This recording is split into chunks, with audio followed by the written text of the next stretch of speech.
अस्सलाम वालेकुम। सहाफ़ी प्रोग्राम में आज एक बार फिर सहाफ़ी अब्दुल कयूम सिद्दीकी और सियासी अजमल वज़ीर साबिक़ वज़ीर इत्तलाआत व नशियात खैबर पख्तूनख्वा पाकिस्तान तहरीक इंसाफ के भी साबिक़ रहनुमा अजमल वज़ीर साहब, ये दुरुस्त है बात करने का साबिक़ रहनुमा और इस वक्त जो है वो सिर्फ एक रहनुमा है। और अजमल वज़ीर साहब, आज आपके जो साबिक़ लीडर थे एक पार्टी के नायब चेयरमैन शाह महमूद कुरैशी, उनकी अडियाला जेल से रिहाई हुई है और अडियाला जेल से निकलने के बाद उन्होंने क्या कहा, पहले मुख्तसरन वो बात सुन लेते हैं, फिर आपसे बात। मैं कल इमरान खान साहब की खिदमत में हाजिर होऊंगा। कैद तन्हाई में एक महीना गुजरा। मेरा जो तज्जिया है सियासी सूरत हाल पर, मैं चेयरमैन इमरान खान से उनकी खिदमत में पेश करूंगा, उनसे रहनुमाई भी हासिल करूंगा। खान साहब से मुलाकात के बाद मैं आपसे फिर मीडिया से उस फस्सिल बात करूंगा और आज कोई सवाल नहीं लूंगा। तो अजमल वज़ीर साहब, आपके जो PTI के रहनुमा हैं शाह महमूद कुरैशी साहब, वो तो अडियाला जेल में कैद तन्हाई में रहे हैं और उन्हें बहुत सोचने का मौका मिला है और ये भी कहा है कि इमरान खान से मुलाकात में कुछ चीज़ें उनके सामने रखूँगा। पहले तो ये बताएं कि अडियाला जेल में आप कैसे बच गए? आप भी तो तहरीक इंसाफ के बड़े अहम रहनुमा थे। 9 मई से पहले नहीं, मैं मेरा जो है ना मती थोड़ा सा काफ़ी अरसे के बाद आपका सामना कर रहा हूँ।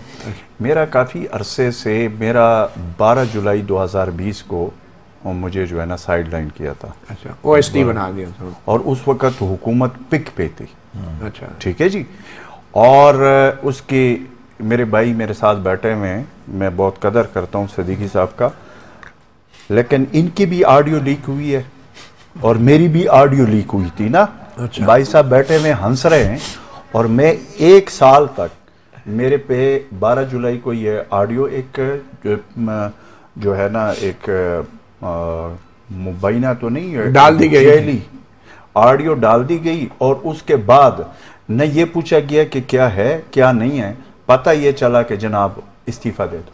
अच्छा, और जी इस्तीफा किस पार्टी से या वजारत से? वजारत से यार। अच्छा, उस वक्त इंफॉर्मेशन डिपार्टमेंट मेरे पास, वो उन दिनों में कोरोना का मसला हो रहा था। मैंने कहा किस चीज़ की? कह रही जी आपकी ऑडियो आई हुई है। अच्छा, मुझे पता भी नहीं। मैंने कहा किस चीज़ की ऑडियो आई?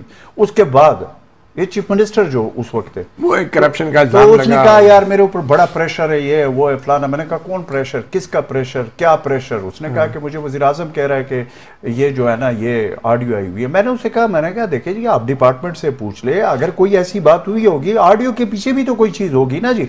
ऐसा तो नहीं है कि मेरे पास डिपार्टमेंट है उसमें चेक कर ले अगर कोई ऐसी बात। मेरे ख्याल में कि उसी दिन इस पे वो एग्री कर लिया उन्होंने। उसी वक्त डिपार्टमेंटल 2 सेक्रेटरी, एक जो अनगोइंग सेक्रेटरी था, मेरा जो सेक्रेटरी था उसको फौरन ट्रांसफर कर दिया। और मजे की बात कि जो सेक्रेटरी था डिपार्टमेंट का, उसको जो कि ओरिजिनल डिपार्टमेंट का जो वो होता है कौन चीफ अकाउंट ऑफिसर होता है, वो तो सेक्रेटरी होता है, सेक्रेटरी को ट्रांसफर कर दिया, उसको कमिश्नर लगा दिया गया और दूसरे सेक्रेटरी को लेकर और फिर डिपार्टमेंटल इंक्वायरी हो गई। मेरे पास है उसमें, मैं था ही नहीं उसमें। वो जो वजीर सेहत था तैमूर सलीम जगड़ा, उसके क़यादत में एक कमेटी थी जिसमें 20 ग्रेड के कुछ अफसरान थे, वो 12 लोग हैं। उसके बाद मुझे कहा गया कि जी अभी मजबूरी है तो आपको स्टेप डाउन करना पड़ेगा। मैंने कहा यार कोई अगर और बात होती तो फिर तो मैं, आप लोगों का हक बनता है, मैं आप लोगों को इस्तीफा वैसे भी दे देता है, लेकिन एक ऐसी चीज पे मेरे साथ ये करना ये मुनासिब बात नहीं। नहीं जी हम आपके लिए कमीशन बनाएंगे, ये होगा वो होगा। बाद में कमीशन ने कह दिया कि वो जाली ऑडियो जी, वो कमीशन बना 14 जुलाई 2020 को। ठीक है। और कैबिनेट खैबर पख्तूनख्वा की सूबाई हुकूमत ने उसको पास करा दिया कैबिनेट में और 1 महीने का टाइम उसको दे दिया और उस कमीशन की रिपोर्ट 9 मई 2021, यानी 1 महीने का टाइम था। तकरीबन 1 साल के बाद खैबर पख्तूनख्वा के उस वक्त के जो इंफॉर्मेशन मिनिस्टर है वो प्रेस कॉन्फ्रेंस करते, वो कहते हैं अजमल वजीर बेगुनाह था, हमने सारी चीजें चेक कर। तो वो जाली ऑडियो किसने बनाई थी? कोई पता नहीं, कोई इंक्वायरी नहीं आपके ख्याल अच्छा में? वो 1 मिनट, अब वो जो है ना जो अभी मती क्योंकि यहाँ पे भी बड़ा ये ऑडियो लीक्स के अभी तो बाहर आई हुई है। ठीक है। मैंने कहा मेरे भाई की भी आई हुई है जो साथ बैठे हुए। आपकी आह लग गई आपकी पार्टी को। अब जहां पे वो बहारें लगी हुई है वहां पे हम जैसों के लिए कमीशन भी बना और सारा कुछ, और उसमें जो TORs मेरे लिए सेट किए गए थे वो TORs मैं लिख कर दे रहा हूं कि GIT जो उस वक्त बनी थी नवाज शरीफ के खिलाफ, जो GIT उससे भी सख्त TORs मेरे लिए बनाए थे, वो सारे से क्लीन होकर साफ होकर 9 मई 2021 को क्लियर हो गया। उसके बाद मैं बिल्कुल पार्टी से साइड लाइन, इन्होंने मुझे खुद भी साइड, क्योंकि मकसद तो ये था ना तो फिर आप 9 मई के एहतजाज में शामिल नहीं थे? 9 मई के एहतजाज तो छोड़ दे जी, 9 मई को तो मैंने फैसला करना पड़ा, क्योंकि उससे पहले मती बात जात की थी। जात को तो मैंने अपने आप को क्लियर कर दिया था, जात की बात थी, और बकाया मैं पार्टी से साइड लाइन हो गया। उसमें तकरीबन 2 साल 2.5 साल गुजर गए। क्यों इंतजार किया आपने इतना? 9 मई तक का इंतजार करते रहे, उम्मीद से रहे? अच्छा, क्या था? नहीं, उसमें 3 चीजें। नंबर 1 ये मेरे पास वो रिपोर्ट पड़ी है, 2-3 महीने में हॉस्पिटलाइज रहा, मेंटली तौर पर मेरे साथ जो कुछ हुआ है मैं आपको सारी रिपोर्ट दे दूंगा, आप तो वैसे हमारे भाई है, सारी चीजें। उसके बाद मैं इस जोगा रहा ही नहीं कि मैं जो है ना पॉलिटिक्स कर सकूं, इतना मैं मेंटली। चले, हमारे जैसे लोगों के लिए तो ये बहुत बड़ी बात। अच्छा, ये बता देना, जब आप वज़ीर इत्तलात थे तो उस वक्त किस किस्म के आपको असाइनमेंट्स दी जाती थी, और आपको लगता है कि वो असाइनमेंट शायद आपको नहीं करनी चाहिए थी, या आपने उसकी कोई मुज़ाहमत भी की? देखिए, वो तो अब बहुत सारी चीजें हैं, पूरा जो है ना आपके 10 प्रोग्राम उस पर। ये जो अभी निगरान हुकूमत है, इसने तो ये दावा किया है, जो निगरान वजीर थे इत्तलात और नशियात के, कि पता नहीं कितने हजार लोग भर्ती किए हुए थे इन्होंने सोशल मीडिया के। हाँ, वो तकरीबन कोई 1100-1200 के फिगर था। आपके दौर में भी ये मामला शुरू हो गया था? नहीं, ये 2022 और 23 में हुआ था, और मैं 2020, और इन्हीं चीज़ों की वजह से तो मुझे पहले से साइड लाइन। आपको कहा जाता था कि करना है आप लोगों ने? ये उस वक्त ये प्लानिंग थी, और उसे मैं एग्री नहीं कर रहा था। मैंने कहा कि ये मर्ज डिस्ट्रिक्ट भी मेरे पास थे, मैंने कहा मर्ज डिस्ट्रिक्ट में अवेयरनेस के लिए, वहाँ पे चूंकि पहली दफ़ा फाटा मर्ज हुआ था, तो उसके लिए अवेयरनेस के लिए रेडियो स्टेशन वहाँ पे कायम किए गए थे, उसको मैंने एक्सपेडाइट किया, वो सारी चीजें ठीक थी। लेकिन ये वाला जो था ये तो 2022-23 में हुआ। बट ये जो बात आप कर रहे हैं कि जी क्या हुआ, एक मौके पे आपके उसमें, एक मौके पे ऐसा भी हुआ, मुख्तलिफ चीजें जो थे, एक मौके पे ऐसा भी हुआ कि मेरे पास एक कहा गया कि जी ये चीज जो है ये ले लें, और ये कल के सारे अखबारों में आनी चाहिए। क्या चीज? ऊपर हेडलाइन लिखा हुआ था, मैं अल्लाह को हाज़िर नाज़िर करके बता रहा हूँ, ऊपर हेडलाइन लिखा हुआ, गदार बाप का गदार बेटा। किसके बारे में? मुझे नहीं पता। मैंने जब देखा, मैं नाम नहीं ले सकता हूं, उसकी वजह है कि ये बहुत बड़ी बात है, उस वक्त की बात। मैंने कहा कि ये नहीं हो सकता, मुझे कहा गया कि ये तो करना पड़ेगा। मैंने कहा मैं रिजाइन दे दूंगा। जज साहब किसी मौजूद जज के बारे में था? बहरहाल ये उस वक्त की बात है जब ये सुप्रीम कोर्ट के मौजूद जज जिनके खिलाफ रेफरेंस चल रहा था, ये कहा गया था मुझे, और मैंने उस वक्त अपने डिपार्टमेंट के कुछ लोगों को पूरी तौर पर, नहीं ये तो 2019 20 की बात, 20 की बात। अच्छा, और ये मुझे हटाने से जस्टिस फाइज ईसा के खिलाफ रेफरेंस चल रहा था, ये मेरे हटाने से तकरीबन 2 या 3 हफ्ते पहले की बात। तो वो इश्तिहार नहीं छपा? ना किधर छप सकता था। मैंने कहा मैं रिजाइन दे दूंगा, मैं ऐसे कैसे कर सकता हूँ, और कोई भी, ये तो बहुत बड़े आदमी के बारे में था, ये तो अगर कोई मुझे वैसे भी किसी के बारे में कहे, ये कैसे मैं कर सकता था? चले, तो अब मुझे ये बताएंगे, हम बड़े करते थे। नहीं ठीक है, बतौर सियासतदान क्विकली, अब मैं कयूम की तरफ जाने से पहले, शाह महमूद कुरैशी साहब का क्या मूड लग रहा है, आपका क्या रीडिंग है? ये जो कह रहे हैं कि कुछ मारूजात में इमरान खान साहब के सामने पेश करूंगा, और क्या है वो कहते हैं इंसाफ के झंडा मेरे हाथ में है। अब ये इंसाफ के झंडे में और तरीके इंसाफ के झंडे में कोई फ़र्क आपको नज़र आ रहा है?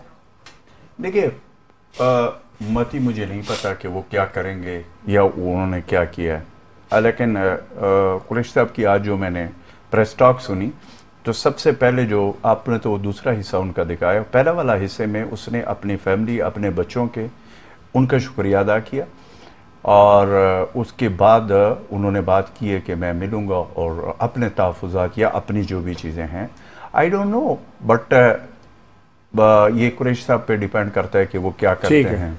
वैसे क्या फैसला हो जी, कयूम साहब वैसे छोड़ देंगे? नहीं, छोड़ तो दिया, कुछ नहीं कर सकता आप लोगों को पता होगा। अच्छा कयूम, ये कानूनी तौर पे ये क्या सूरत हाल आपको लग रही है कि एक सियासतदान अडियाला जेल से बाहर से निकलते हैं, वो या तो बाहर प्रेस कॉन्फ्रेंस करते हैं या प्रेस क्लब में जाके प्रेस कॉन्फ्रेंस करते हैं, तो ये क्या कानूनी तौर पे क्या पोजीशन है ऐसी प्रेस कॉन्फ्रेंसों की? देखिए मतीला जान, कानूनी पोजीशन क्या हो सकती है, या तो कोई कंटेस्ट करे ना उस चीज़ को कि जो लोग खदशात का इजहार करते हैं किसी दबाव के तहत उन्होंने जमात छोड़ी है। लेकिन ये फैसला तो उसने करना है ना कि हाँ उसके ऊपर दबाव था तो किसका था और किस कदर था और किस सूरत के अंदर था। अगर वो शख्स जो है वो नहीं बताता तो फिर उसके बाद क्या कानूनी और कैसे बताए? वो कह रहे मैं 1 महीना कैद तन्हाई में रहा, और कैसे वो आपको बताएं? मेरी किसी से कोई बात नहीं होती थी, मुझे बहुत सोचने का मौका मिला, और कैसे बताए कि मैं चेयरमैन साहब के सामने कोई मारूजात रखूंगा, वो क्या बातें होंगी, क्या तजवीज़ होंगी, क्या प्रपोजल होंगे? तो अभी भी आप समझते हैं कि उन्होंने कुछ नहीं बताया? नहीं, देखें मतीला जान, उन्होंने जो बताया हम उसी की फेस वैल्यू के ऊपर बात करेंगे ना कि भाई मैं कैद तन्हाई के अंदर था।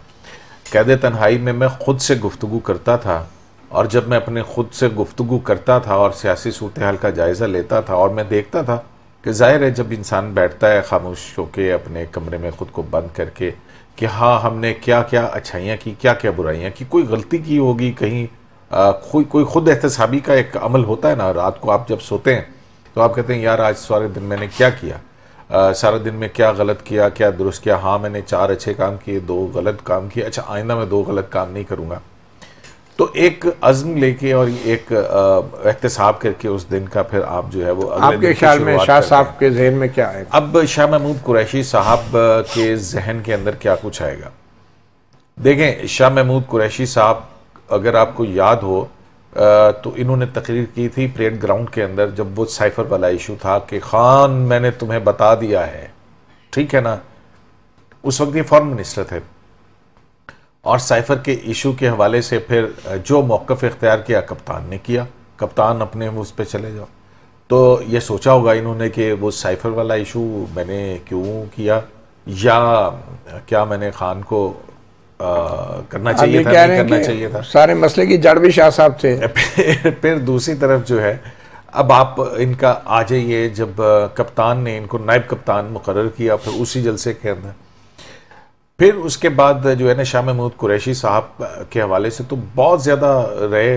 इवन जो बिलावल भुट्टो थे उन्होंने मुखातिब करके पार्लियामेंट के अंदर इमरान खान साहब को कहा था कि शाह महमूद कुरैशी से होशियार रहिएगा, ठीक है।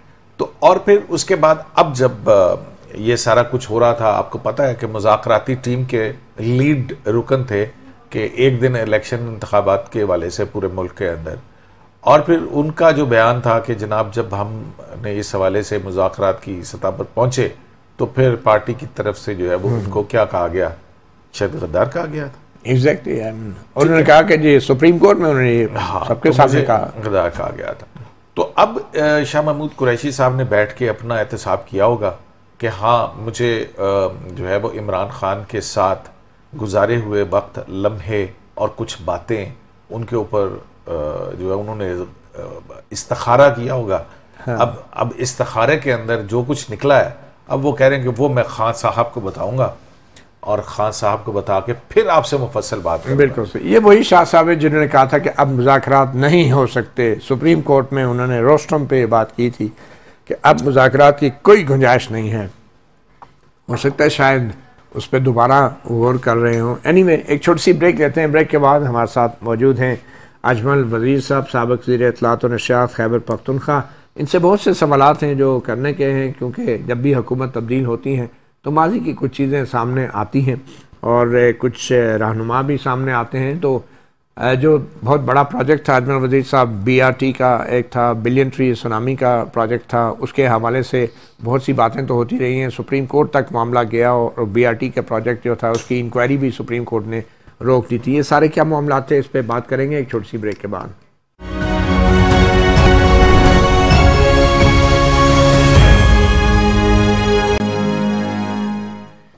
Welcome back. प्रोग्राम सहाफ़ी में एक सहाफ़ी और एक सियासी अजमल वज़ीर साहब हमारे साथ मौजूद हैं। अजमल वज़ीर साहब, क्या मामला चलते रहे हैं? ख़ास तौर पे मैं अभी आऊँगा BRT की तरफ भी, बिलियन ट्री सुनामी की तरफ भी, मगर पहले हम शाह महमूद कुरैशी की जो प्रेस कॉन्फ्रेंस है उसको थोड़ा सा उस पर मज़ीद आगे बात कर लेते हैं। क्या लगता है आपको, शाह महमूद साहब इमरान खान से मिल के क्या कहेंगे? पेशगोई आपके ख्याल में क्या हो सकता है? देखिए, मैं इसमें मती अभी जो सूरत हाल सारा जो चल रहा है उसमें मुख्तलिफ़ चीज़ें हैं जिसको आप इस वक्त कहना भी मैं अपने लिए भी मुनासिब इसलिए नहीं समझता हूँ कि मेरा मसला और ये जो दूसरे, एक तो हमारा मसला ये होता है ना कि सारे लाइन में लग गए ना, तो अब अगर किसी का जनवन भी मसला था ना, वो भी बीच में पता नहीं चल रहा, सारे ये कह रहे। लेकिन मैंने तो बेसिकली जो ये स्टेप लिया वो तो 9 मई की वजह से लिया, क्योंकि जो हालात 9 मई के बाद बन गए। शाह साहब क्यों नहीं ले रहे ये स्टेप जो आपने लिया? शाह साहब कंडेम कर रहे हैं, सारा कुछ कर रहे हैं, लेकिन अभी तक उसने नहीं लिया। जब लेने का वक्त आ जाएगा तो ले लेंगे। अब पता नहीं कौन सा स्टेप वो लेना चाहते हैं। शाह साहब आपको पता है बहुत मैच्योर पॉलिटिशियन है। शाह साहब ने इससे पहले पीपल्स इमरान खान के लिए क्या तजवीज़ हो सकती है आपके ख्याल में? अगर आप शाह साहब की जगह हो तो क्या करें? ये जो हमारी जेलें होती है ना, इसमें तो ये होता है ना कि आम लोगों के लिए ये तो दस्तयाब नहीं होता, लेकिन इसमें मुलाकातें मेरे ख्याल में होती रहती है। ऐसी बात तो नहीं है। कहते हैं लोग मिलने जुलने जाते रहते हैं। उन्होंने तो क्लियर कर दिया कि मेरी कोई मुलाकात नहीं है, तन्हा रहा हूं मैं, तो बात नहीं करने वाला था। जेल का मतलब यही है कि तन्हा रहो। हाँ, तो आप जो कह रहे हैं ना मुलाकातें होती, वो कौन सी मुलाकातों की आप बात कर रहे हैं? मुझे तो और पता नहीं है, लेकिन वो जो 2-3 उसके पास गए थे और अडियाला जेल से बाहर आए, उन्होंने कहा कि हमने कुरैशी साहब से मुलाकात की और ये वो, उसको ताज उसने डिनाई तो नहीं किया ना कि उनके साथ मैं नहीं मिला था जो वो आए। उनका बेटा और बेटी भी सियासत के शाहसवार हैं, वो भी इलेक्शन लड़ चुकी है और बेटा भी इलेक्शन लड़ा हुआ है और जीता भी। तो वो खान साहब से ये कह सकते हैं, शाह साहब के खान साहब आप थोड़ी देर के लिए अरेस्ट करें, और जो आपने कहा था 10 रुकनी कमेटी बना दूंगा, मैं साइड पे हो जाता हूँ, क्या इस तरह के भी ऑप्शंस में? मुझे 2 बंदों की समझ नहीं आ रही। 2 बंदे जो है, एक चौधरी परवेज इलाही और एक शाह महमूद कुरैशी साहब, इन दोनों के बीच में कोई मुकाबला? मतलब ये है ना कि ये दोनों जो है ना इस वक्त इनकलाब के उसमें है ना, माशाल्लाह, मतलब है कि हरावल दस्ते में वो बहुत कुर्बानियां दी है ना जी, वो जेलों में और वो सारा जो हकीकत है जिन्होंने कुर्बानी दी है। तो अगर इस वक्त देखा जाए तो ये 2 और वो जो खवातीन गरीब है जो कुछ वर्कर है, नहीं मैं उसकी बात नहीं कर रहा हूँ, जो 9 मई के वाक़े में जो मुलव्वस लोग हैं उनकी तो मेरे ख्याल में कोई माफ़ी तलाफ़ी नहीं होनी चाहिए। लेकिन वैसे भी पीटीआई के ऐसे वर्कर है, ऐसे कारकुन है कि जो मतलब नहीं, आपने कहा परवेज इलाही साहब और शाह महमूद कुरैशी, इन दोनों के बीच किस किस्म का मुकाबला? एक प्रेसिडेंट है, एक वाइस चेयरमैन है, ठीक है। एक जेल में है, एक रिहा हो गए, दूसरे कब रिहा होते हैं उसकी क्या पोजीशन है और ना इसकी, ये दोनों, मेरा ये ख्याल है कि परवेज इलाही साहब और जो कुरैशी साहब है, इनका देखना ये होगा कि इन दोनों के दरमियान ना कौन जो है ना आगे आता है, कौन बनेगा करोड़पति, मुझे नहीं पता। लेकिन मुझे तो ये दोनों, अब ये दोनों बड़े लोग हैं, मैं उसके बारे में कुछ नहीं, मतलब आप क्यों नहीं खुल के कहते कि वैसे कई कानूनी कहने वाले आप हैं वो आकर हमने कई, आपको क्या लगता है, आप समझते हैं कि इमरान खान जो हैं आने वाले वक्त में कानूनी महाज के ऊपर नाअहल भी हो सकते हैं, और जो बागडोर है वो एक तरफ से परवेज इलाही घोड़े पे सवार होंगे, दूसरी तरफ से शाह महमूद कुरैशी घोड़े पे सवार होंगे, तो पीटीआई की बागडोर जो है आप समझते हैं कि कानूनी एतबार से इन 2 कायदीन के हाथ में आ सकती है? देखिए मतीउल्लाह जान, अगर आप पॉलिटिकली एनालिसिस करें ना इन दोनों शख्सियात का, तो ये एक दूसरे से बहुत ज़्यादा मिलती जुलती हैं, शाह महमूद कुरैशी और परवेज इलाही साहब, ठीक है। तो लिहाजा इनके दरमियान में एक बाहमी रब्त जो है वो बड़ा अच्छा बन सकता है। एक शाह है और दूसरे शाह से ज्यादा शाह के वफादार। अच्छा, तो ये देखें इनके अंदर रब्त जो है ना, क्योंकि परवेज इलाही साहब ने क्या कहा था कि हमें तो बाजवा साहब, मुनस ने कहा था ना कि हमें बाजवा साहब ने कहा कि आपने पीटीआई की तरफ जाना, हाँ, आपने ठीक है ना, पीडीएम से बात नेगोशिएशन, परवेज इलाही साहब को किसी और तरफ डाल दिया, परवेज इलाही साहब किसी और तरफ चले गए थे। तो जो शाह महमूद कुरैशी साहब हैं, मतीउल्लाह जान साहब, अब तक का जो अगर हम देखें ऑर्डर शीट देखें या फैक्ट शीट देखें या एक कि हाँ क्या चल रहा है सिलसिला, तो उसमें जो पकड़ा गया वो बाहर आया तो उसे छोड़ी पार्टी और उसने अपने तौर के ऊपर बैठ के ऐलान कर दिया, क्योंकि शायद किसी की इमरान खान तक रसाई होगी, किसी की नहीं असद उमर साहब ने नहीं छोड़ी बायदों में, मतलब ओहदे तो सारे छोड़ दिए ना, सही ओहदे छोड़ दिए, ओहदे सारे छोड़ दिया।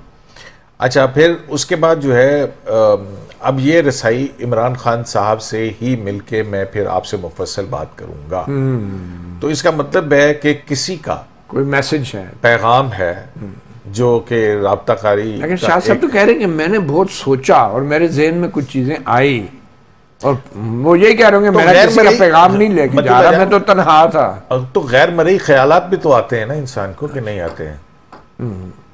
मतलब ये अगर मती उसका इंटरव्यू कर रहे तो कोई बात निकल सकती है। अच्छा, ये हमारे बस का नहीं वैसे। अच्छा मुझे देखें मेरी बात, चले वापस। मतीउल्लाह जहां साहब, आपको पता है जेल के अंदर क्या होता है? ठीक है, जेल के अंदर बहुत सारे राब्ते भी होते हैं और राब्ताकार भी होते हैं, और जरूर कुछ राब्ताकारी हुई है, कुछ ऐसा है कि जिसकी बुनियाद के ऊपर शाह महमूद कुरैशी साहब जाके अपनी एक इनएबिलिटी इमरान खान साहब को बताएंगे। अजमल वजीर साहब, जेल के अंदर क्या होता है? मैंने कभी देखा ही नहीं है। यही तो सवाल है, क्यों नहीं देखा? मैंने वैसे विजिट किए जेल के। अच्छा। जब ये मैं आप हमेशा एंड टाइम पे दुरुस्त फैसले करते हैं। नहीं, मैं मिनिस्टर जब था तो मैंने पेशावर जेल का, दूसरे तीसरे जेलों का मैं दौरा करता था, लेकिन मैं खुद जेल कभी नहीं गया। लेकिन उसकी एक चीज मैं आपको बता दूं, उसकी एक वजह, जेल तो इमरान खान साहब भी नहीं गए। पहली मेरी बात मैं मत ही देखे, जेल मेरे ख्याल में आप दोनों भी नहीं गए। आप गए? नहीं, बहरहाल वैसे नहीं रिपोर्टिंग करने मेरी बात मेरे हाथ तक तो जेल से ज्यादा बुरे हालात। बात सुनो, तो उससे ज्यादा मेरे साथ बुरा हुआ है यार। मैं भी तो 1-1.5 साल जलीलो ख्वार होकर मुंह छुपा के फिर रहा था। मैं खैर अल्लाह का शुक्र है जलीलो ख्वार नहीं हुआ। तो होता इस तरह, तरीका मुख्तलिफ हो सकता है, लेकिन कहीं ना कहीं पे हमें उससे बेहतर था जेल में होते, क्योंकि जब बाहर आप होकर इतने मेंटली तौर पर टार्चर होते। देखिए, असल जो मुझे ये बता दें, 9 मई के जो वाकयात हैं, क्या आप समझते हैं इमरान खान उनका जिम्मेदार है? मैं आपको एक बात बताऊं, देखिए 9 मई का जो वाकया हुआ है, जो बड़ा वाकया हुआ है, उसमें मैं खुद अभी पेशावर से जब ये फैसला मैं कर रहा था, तो मैं पेशावर से आ रहा था, तो वो कर्नल शेर खान वाला इंटरचेंज भी पेशावर उसमें है, और हमारा वो हीरो है। इस तरह हमारे दूसरे हैं, और वो जिस तरीके से वो हुआ है, उसके बाद बीइंग पाकिस्तानी मैं समझता हूँ, और मेरा तो ताल्लुक़ भी वज़ीरिस्तान से, तो ये जो हम IDPs बने, ये सारा कुछ किया, और हमारे अपने रिश्तेदार इसमें इस जंग में शहीद। इमरान खान इसका जिम्मेदार है या नहीं? आप सर मेरी बात सुने, हमारे रिश्तेदार इसमें शहीद हुए। अगर ये काम हमने करना होता या इस तरह के नैरेटिव के साथ हम चलते, तो हम उधर भी होते, इधर ना होते। तो सर बात सिर्फ सिंपल सी ये है कि 9 मई का जो वाकया हुआ, उसके बाद जो मैं समझता था, क्या PTI जिम्मेदार है इसकी? देखिए, आपको मैं 2 चीजें बताता हूं। पेशावर में 25 मई, वो पिछला 25 मई को आप याद रखें, जब पेशावर से वो रवाना हो रहे, तो वहां से क्या किया जा रहा था? क्या हम पिंडी की तरफ भी आ सकते हैं? तो पिंडी में और कौन है, किधर जाना था? इस्लामाबाद के, आपको याद होगा। इस तरह की चीजें, नैरेटिव जो बन रहा था, और वो जो 1 साल का जो नैरेटिव चल रहा था, वो सारी चीजें इस मकाम पे पहुंच गई, और ये सारा कुछ आपके सामने। लेकिन आपको याद होगा, ये नैरेटिव 1 साल से नहीं, ये नैरेटिव पिछले 6 साल से नहीं बनाया जा रहा था, और इमरान खान उस नैरेटिव का एक किरदार था। देखिए, मैं ये समझता हूँ कि इन सारी चीज़ों की वजह से तो आज हमारा मुल्क इस मकाम पे खड़ा हो गया ना, कि अब आप इंटरनल आप अपनी सिचुएशन देख लें, माशी सूरत हाल देख लें, एक्सटर्नल आपके जो हालात है वो भी देख लें। तो ये जैसे फैज से मुलाकात होती थी आपकी? हाँ, शुरू में होती थी, बाद में वो खफा हो गए थे। किस बात पे? क्या कहते थे? मैं ये तो नहीं बताऊंगा कि क्यों खफा थे, लेकिन खफा हो गए थे। अच्छा, खुश किस बात पे होते थे वो? खुश तो मैंने कभी किया ही नहीं, तो खुश किस बात पे होते? चले सर, तो हम है नहीं, मेरे ख्याल है। लेकिन आप इश्तिहार वाली बात पे तो नहीं खफा हुए थे? हाँ, जो आपने इनकार किया था कि ये वो इश्तिहार नहीं छापना। नहीं, वो तो देखे, मेरी बात सुने, वो तो मुझे कोई भी कहे, कोई भी इस तरह के काम तो देखे ना हमने किया, वो किसने कहा था? वजह नहीं थी। मेरी बात सुने, जिसने भी कहा था, आप इन बातों को छोड़ दे, वो वक्त गुजर गया, उसकी सजा तो आप नाम ले रहे हैं, हम भुगत चुके हैं, सारी चीजें जो आपके देखें, जो आपके मुजरिम हैं उनके तो नाम आप ले रहे हैं, जो कौम के मुजरिम हैं उस तरफ आप जाते नहीं है। यार मुझे एक बात बताओ मती, अगर सच्ची पूछे तो फिर मेरे और आपके कहने से क्या फर्क पड़ता? कोई किसी को सजा होती है? कोई हुई है? ऑडियो लीक्स का मैं आपको बता रहा हूं, ये कौन ऑडियो रिकॉर्ड आपकी किसने? मेरी बात तो सुने, ऑडियो का रिकॉर्डिंग की तो बात ही बात की है ना। अगर सही हो, पहले तो ये देखो कि वो सही है या गलत। किसने वो जाली बनाई? मैं वो बता रहा हूं कि मेरे केस में मेरे पास उसके एविडेंस भी थे, अभी भी है मेरे पास, लेकिन मुझे पता है कि उस पर कोई अमल दरामद नहीं हुआ। किसने किया था? भाई जिसने किया था, अभी अगर मैं उसके नाम अभी आपके सामने शो कर दूं, कॉल थी या कोई मजलिस के अंदर बैठ के रिकॉर्डिंग? यार को हुई नहीं थी, अच्छा खुद बनाई थी।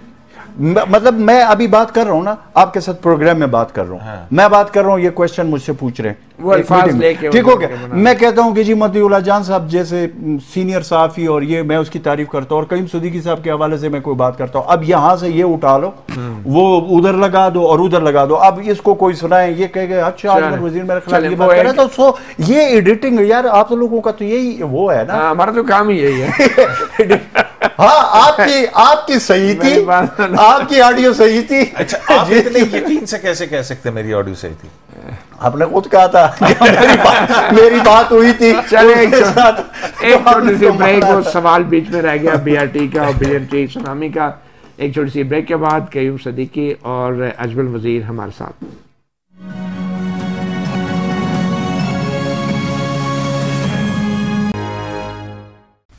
एक सहाफ़ी और एक सियासी हमारे साथ मौजूद हैं, कयूम सदीकी और अजमल वजीर साहब। कयूम सदीकी साहब, ये बीआरटी प्रोजेक्ट जो है, इसकी जब नैब ने तहकीकात शुरू की तो जो केपीके की उस वक्त की गवर्नमेंट थी, ये 2020 की बात है, पीटीआई की गवर्नमेंट थी, तो उन्होंने नैब की तहकीकात के ख़िलाफ़ जो हाई कोर्ट ने कहा था कि की जाए, सुप्रीम कोर्ट में आ गए और सुप्रीम कोर्ट ने उसको स्टे कर दिया था। वो आज तक वो स्टे चल रहा है, बीआरटी के ऊपर नैब की तहकीकात शुरू नहीं हो सकी।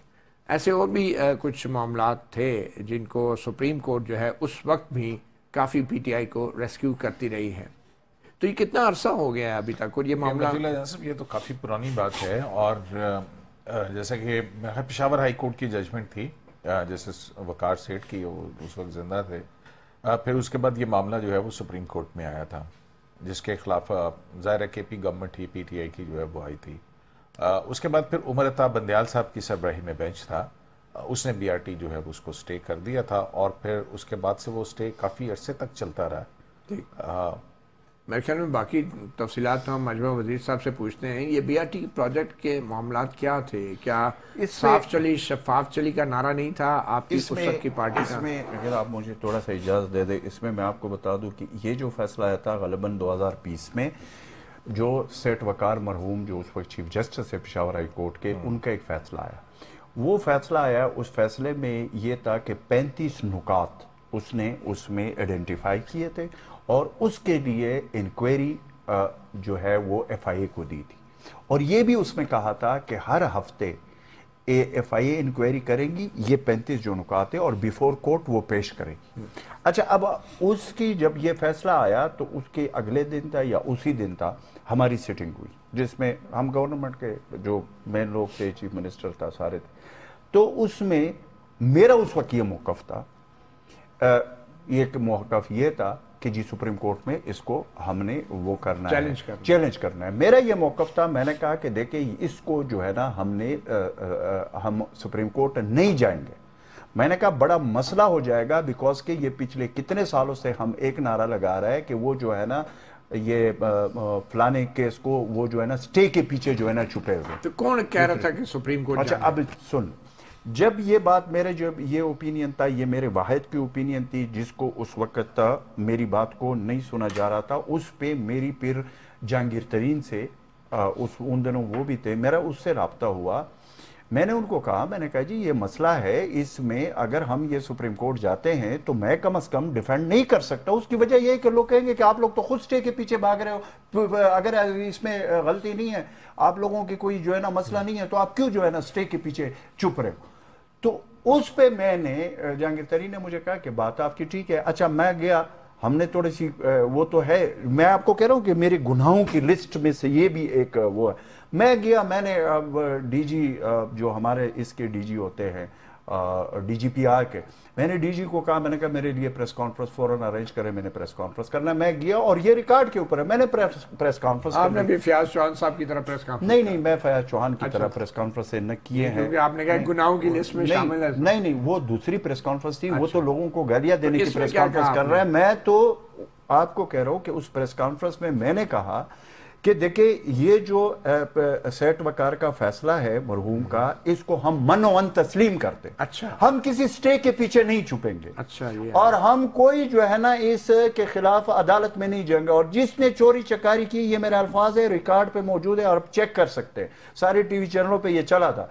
और इसमें जिसने भी चोरी चकारी की, दूध का दूध पानी का पानी हो जाना चाहिए। ये मैंने कर लिया। बीच में हफ्ता इतवार 2 दिन गुजर गए, मंडे भी गुजर गई मेरे ख्याल में। ट्यूसडे को मेरा पीआरओ था या मेरा सेक्रेटरी था, मुझे कहने लगा कि सर वो टीवी पे आप खबर देख रहे हैं, मैं किसी मीटिंग में बैठा हूं। मैंने कहा क्या खबर? उन्होंने कहा टीवी पे चल रहा है कि खैबर पख्तूनख्वा हुकूमत ने बीआरटी को चैलेंज कर दिया सुप्रीम कोर्ट इंक्वायरी को। हाँ, सुप्रीम कोर्ट में पेशावर हाई कोर्ट का जो फैसला था वो चैलेंज कर दिया। अब मैं खैबर पख्तूनख्वा हुकूमत का तर्जुमान था, मैंने प्रेस कॉन्फ्रेंस 2 दिन पहले की थी। अब उसके बाद मुझे पता नहीं है कि ये जनाब इस पे ये चैलेंज कर दिया गया। तो आपके ख्याल में किसने खाया था पैसा और क्या खराबियां थी बीआरटी में और यार कौन सी लॉबी थी? ये मती बड़ा आसान काम है। अगर इस पे कोई आए ना, आपके पास इस बारे में कोई इतलात और नशरियात नहीं थी? मेरी बात सुने, बहुत सारी इतलात और नशरियात मेरे पास थे भी, बीआरटी के बारे में भी सारी चीजें। बट यहां पे एक प्रॉब्लम है। प्रॉब्लम यह है कि इस पे नेब का ऑलरेडी केस और मुझे तहकीकात और सारी चीजें हो चुकी है। अब नेब इस पे एक्शन क्यों नहीं ले रहा है, यह आज तक मुझे समझ नहीं आई। अभी भी नैब में पेंडिंग है। मतलब है कि सुप्रीम कोर्ट ने जब रोका हुआ है, सुप्रीम कोर्ट ने क्वैश कर दिए थे क्योंकि वो पेशावर हाई कोर्ट की तरफ से जो है वो डायरेक्शन एफआईए को और नैब को इन्वेस्टिगेशन की। ये नहीं, ये मेरा ख्याल है 1 फरवरी 2021 को जो है वो 3 member bench headed by justice Umar Ata Bandial, उन्होंने ये पेशावर हाई कोर्ट के जो जजमेंट्स थी वो कलअदम करार दी, सेटिसाइड कर दी। अच्छा, लेकिन वो तो इंक्वायरी खत्म हो गई। 2018 में जो है वो स्टे किया गया था, फिर उसके बाद 2021 में जो है वो, लेकिन उसमें अगर वो स्टे हुआ था तो वो पेशावर हाई कोर्ट का स्टे हुआ था ना जी, उस फैसले को स्टे किया। देखना फैसला ही खत्म कर दिया। पेशावर हाई कोर्ट के फैसलों में नैब और एफआईए को डायरेक्शंस थी सर जो चैलेंज हुई। नहीं, उसमें तो एफआईए को डायरेक्शन किया और फिर उसके बाद तो नहीं थी, उसके बाद नैब और एफआईए दोनों को थी। अच्छा, फिर अभी जो कैबिनेट सुप्रीम कोर्ट ने वो उसके अभी मैं आपको मजे की बात बताऊं, अभी जब निगरान कैबिनेट जो अभी बनी, ये जो अभी हुकूमत है, उन्होंने उसी फैसले को बहाल करने के लिए मेरे मालूमात के मुताबिक कैबिनेट की मीटिंग ने फैसला किया कि वो जो फैसला था उसको हम बहाल करते हैं। बाद में मुझे मतलब इंक्वायरी शुरू कर, मैंने टीवी प्रोग्राम में देखा, मेरे ख्याल में साफीब के प्रोग्राम में, वहाँ के वो उसके जो वजीर ट्रांसपोर्ट थे वो कह रहे हैं कि हमने वहाँ पे ये फैसला किया कि वो वहीं इंक्वायरी शुरू कर। उसने कहा बाद में पता नहीं है मिनट्स ऑफ द मीटिंग जो कैबिनेट की थी वो चेंज हो गए। ये मैं नहीं कह रहा हूँ, ये उसके प्रोग्राम में उसने कहा। सो कहने का मकसद ये है कि बीआरटी के हवाले से आज तक मुझे समझ नहीं आ रही है, आप भी ये कह रहे हैं कि ये इसके ऊपर तहकीकात क्यों नहीं आगे बढ़ रही है? कौन सबसे बड़ा रुकावट था? नाम भी नहीं लेते आप। फिर मैं क्या नाम लूं? आप अपनी ऑप्शंस खुद कह रहे हैं कि सुप्रीम कोर्ट ने वहां पे स्टे दिया हुआ है, तो उसके बाद मुझे नाम लेने की जरूरत है?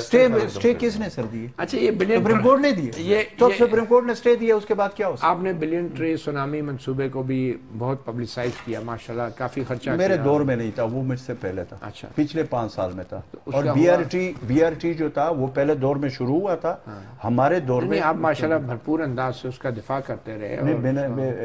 दिफा नहीं किया आपने, आप मुझे चेक कर दिखाए। अच्छा, वो कहते हैं बोले वजह क्या थी? बीआरटी का दिफा करते होंगे, करप्शन का दिफा नहीं किया होगा। करप्शन का क्यों नहीं दिफा करते थे? क्या था आपके पास? नहीं, बिलियन सुनामी ट्री मेरे सामने कभी आया नहीं है। मतलब है कि बिलियन सुनामी ट्री पिछले हमारी हुकूमत जो थी उसका था, पिछले हुकूमत में तो मैं नहीं था। इस हुकूमत में बीआरटी जो था उसके हमसे क्वेश्चन भी होते थे, उसके हम जवाब भी देते थे। और मेरा यही पॉइंट ऑफ व्यू था, रिकॉर्ड के ऊपर है हमेशा से, कि इसमें जिधर करप्शन हुआ है इसकी तहकीकात होनी चाहिए। और जो जिसने इसमें आपके ख्याल में कितनी करप्शन हुई होगी?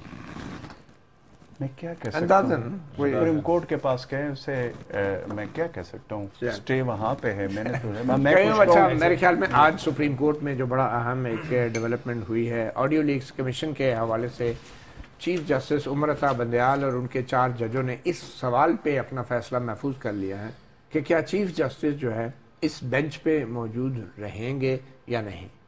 तो ये जो फैसला महफूज हुआ है, आपको क्या लग रहा है? चीफ जस्टिस उम्मताब बंदयाल जो हैं ऑडियो लीक्स कमीशन के हवाले से इस बेंच पे मौजूद रहेंगे, क्या लगता है आपको? मतीउल्लाह जान साहब, एक मेरे दिल की आवाज़ है और एक मेरा एनालिसिस है। मेरे दिल की आवाज़ जो है वो ये कहती है कि जस्टिस उम्मताब बंदयाल साहब ने माजी में जो भी फैसले दिए हों अपने जुडिशल कॉन्शियस के मुताबिक दिए होंगे और उसमें कोई उनकी मैलाफिडे हम उसको एट्रीब्यूट नहीं कर सकते हैं किसी भी तरह से। तो जस्टिस उम्मताब बंदयाल साहब को देखते हुए मेरा दिल तो ये कहता है कि वो जो है शायद अपने आप को रिक्यूज़ कर लेंगे इस मुकदमे से। और उसमें मेरा ख्याल है अटॉर्नी जनरल ने आज एक रास्ता भी सजेस्ट किया है कि अगर ऑल्टरनेट मौजूद है, मतलब ठीक है चीफ जस्टिस ऑफ पाकिस्तान से अगर मुशावरत नहीं भी हुई है तो कॉन्स्टिट्यूशन जो कमीशन की क़याम है उसमें उन्होंने कहा है कि उसका मामला नया बेंच देख ले, उनके बगैर जो है वो बेंच वो देख ले। हाँ, इंतज़ामी तौर के ऊपर उनके पास इख्तियार है कि वो बेंच तश्कील दे सकते हैं। तो और फिर उन्होंने अरसलान इफ्तिखार केस का हवाला भी दिया। तो आप ये कहना चाह रहे हैं कि इसमें जो दो मामला हैं कि एक तरफ चीफ जस्टिस से मशवरे के बगैर जो कमीशन बनाया गया है वो मामला जो है वो दूसरा बेंच देख ले जिसमें चीफ जस्टिस ना हो, कम से कम इस बेंच से चीफ जस्टिस हट जाए तो और बाकी जो फैसला होगा कहता है कि वो खुद को रिक्यूज कर लेंगे। लेकिन जो हम देखते हैं जिसको कहते हैं ना कि अगर हम परखें और आज की समाज का अहवाल देखें और अपने तजर्बे की बुनियाद के ऊपर, तो जज रिक्यूज करते हुए इतना वक्त नहीं लगाते, इतना वक्त नहीं लगाते। और वो कह रहे हैं हम सोचेंगे इस बार। हाँ, वो उन्होंने कहा पता नहीं किससे मशवरा होगा, वो कितने अरसा सोचेंगे कुछ पता नहीं है। लेकिन ये तो फैसला करना तो मुश्किल तो काम नहीं था। तो इसका मतलब है कि कहीं ना कोई कंफ्यूजन है। उसके ऊपर सोचना कितना जरूरी है, इसके एक लम्हे की बात है मतीउल्लाह जान साहब कि अगर मेरा इख्तियार है बेंच बनाने का तो मैं कोई भी बेंच बना सकता हूँ। और अगर मुझे हट के जो है वो किसी फैसले की वैलिडिटी कबूल होगी लोगों के लिए तो 1 सेकंड की 10 मिनट की बात है। ठीक। अब सब क्विकली ये बताएं, अब आपका आइंदा का लाहे अमल क्या है? अगला कायद आपका कौन सा होगा? मैं तो बिल्कुल आप जो है ना मतीउल्लाह आई मीन अगली जमात कह लें, आप कुछ भी कह लें।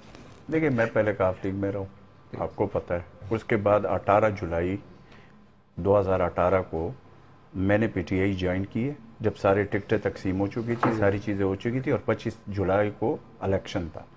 तो मैंने उस वक्त भी खान साहब की वो चीज़ मौजूद है, वीडियो भी मौजूद है। मेरी जो प्रेस टॉक हुई थी उसमें मैंने कहा था, खान साहब खुद कह रहे थे कि अब पहले आ जाते हम आपको टिकट दे देते ये। मैंने कहा मैं पहले इसलिए नहीं आया हूँ कि कल वो मेरा कोई उस लिस्ट में ना हो कि टिकट की वजह से हुआ है। सो कहने का मकसद ये है कि मेरे लिए ये मैटर नहीं करता कि यार ये जो अभी तक सियासत, आप सियासत तो नहीं छोड़ी ना? नहीं, अभी आपकी बातों से तो नहीं लग रहा कि आपने सीरियसली सोच रहा हूँ अच्छा कि यार इस सियासत का क्या फायदा है जिसमें अगर काम भी करो, मेहनत भी करो, सब कुछ करो और उसके बाद इस तरह के मामला हो और फिर 3-3 साल जो है ना आप इसमें, तो हमारे जैसे लोगों के लिए पॉलिटिक्स एफोर्ड करना आजकल के माहौल में बड़ा मुश्किल हो गया। और ये इधर जाना उधर जाना, इससे अगर मामलात हल होते पाकिस्तान के तो बिल्कुल हम ये फैसला करते, लेकिन अभी तो ये समझ ही नहीं आ रहा। सदीकी साहब बहुत शुक्रिया। ना सियासत का फायदा है और ना इस सहाफत का फायदा है।